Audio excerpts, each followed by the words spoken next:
Hai, Assalamualaikum warahmatullahi wabarakatuh. Waalaikumsalam warahmatullahi wabarakatuh. Yang terhormat kepada Bapak Puspoko Pancaratno selaku dosen pengampu mata kuliah Manajemen Perkantoran dan Kearsipan, dan teman-teman yang insya Allah bekerja. Kami dari kelompok 11 ingin mempresentasikan hasil diskusi dari Bapak.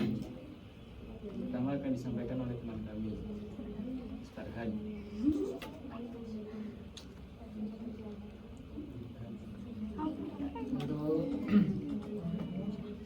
slide yang pertama yaitu tentang konsep dasar manajemen kantor di MTSA 2 Kota Kediri.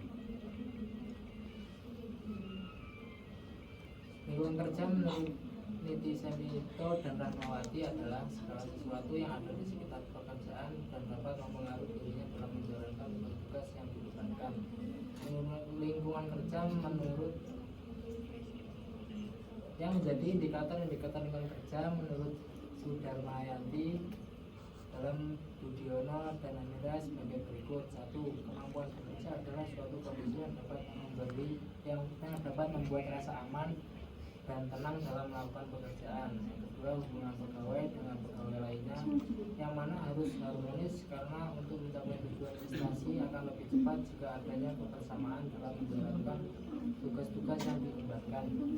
Yang ketiga, suhu udara.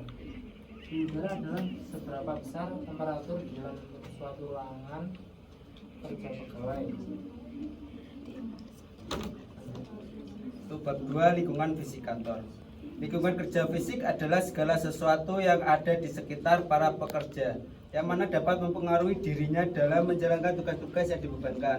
Misalnya penerangan, suhu udara, keamanan, kebersihan, musik, dan sebagainya. Berdasarkan definisi tersebut, dapat dinyatakan lingkungan kerja fisik adalah segala sesuatu yang ada di sekitar karyawan bekerja yang mana mempengaruhi karyawan dalam melaksanakan beban tugasnya. Persyaratan lingkungan kantor diantara lain: 1. Kebersihan, yang mana meliputi bangunan perlengkapan dan perabotan yang ada di lingkungan kantor yang dipelihara kebersihannya. 2. Ventilasi, peredaran udara segar atau udara yang telah dibersihkan harus diusahakan dalam ruang kerja. 3. Tempat duduk, petugas harus disediakan tempat duduk untuk keperluan bekerja dengan sandaran kaki. 4. Air minum, air bersih untuk keperluan minum, petugas harus disediakan melalui pipa atau tempat penampungan khusus.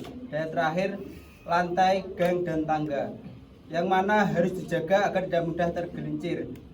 Tangga diberi pegangan untuk tangan dan bagian yang terbuka diberi pagar. Untuk selanjutnya, bab 3, lingkungan non-fisik kantor. Harga lingkungan sosial budaya sebagai lingkungan non-fisik pada lingkungan kantor.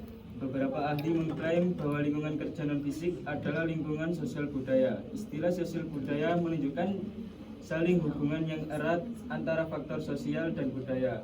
Dua unsur di mana kehidupan seperti yang diperlihatkan dalam uraian berikut tentang prestis sosial di pedesaan, bahwa prestis dalam masyarakat tradisional merupakan motivasi penting dalam membawa kepada perubahan.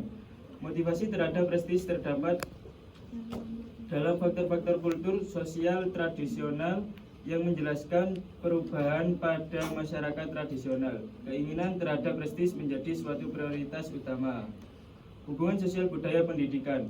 Pada hakikatnya, definisi kerja lingkungan sosial budaya yaitu lingkungan antar manusia yang meliputi pola-pola hubungan sosial serta kaidah pendukungnya yang berlaku dalam suatu lingkungan spasial ruang, yang ruang lingkupnya ditentukan oleh keberlakuan pola-pola hubungan sosial tersebut termasuk perilaku manusia di dalamnya.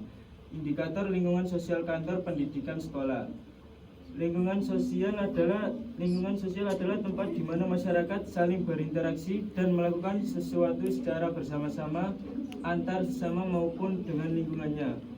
Lingkungan sosial terdiri dari beberapa tingkat. Tingkat yang paling awal adalah keluarga. Lingkungan sosial dalam konteks lingkungan pendidikan merupakan lingkungan pergaulan antar manusia, pergaulan antar pendidik dengan peserta didik, serta orang-orang lainnya yang terlibat dalam interaksi pendidikan. Lingkungan kantor yang efektif akan memberikan manfaat sebagai berikut. Yang pertama, mengoptimalkan penggunaan ruang yang ada secara efektif. Yang kedua, mengembangkan lingkungan kerja yang nyaman bagi pegawai. Yang ketiga, memberikan kesan yang positif terhadap pelanggan perusahaan. Yang keempat, menjamin efisiensi dari arus kerja yang ada. Yang kelima, meningkatkan produktivitas kerja pegawai. Ya mungkin itu presentasi dari kami. Kami pamit undur diri karena lebih baik kami sadar diri daripada berjuang tapi tak dihargai. Apabila ada kesalahan mohon dibicarakan baik-baik ya, jangan pergi untuk mencari yang lebih baik. Hidup sendiri tanpa kekasih. Sekian dan terima kasih. Akhirul kalam. Wassalamualaikum warahmatullahi wabarakatuh. Waalaikumsalam warahmatullahi wabarakatuh.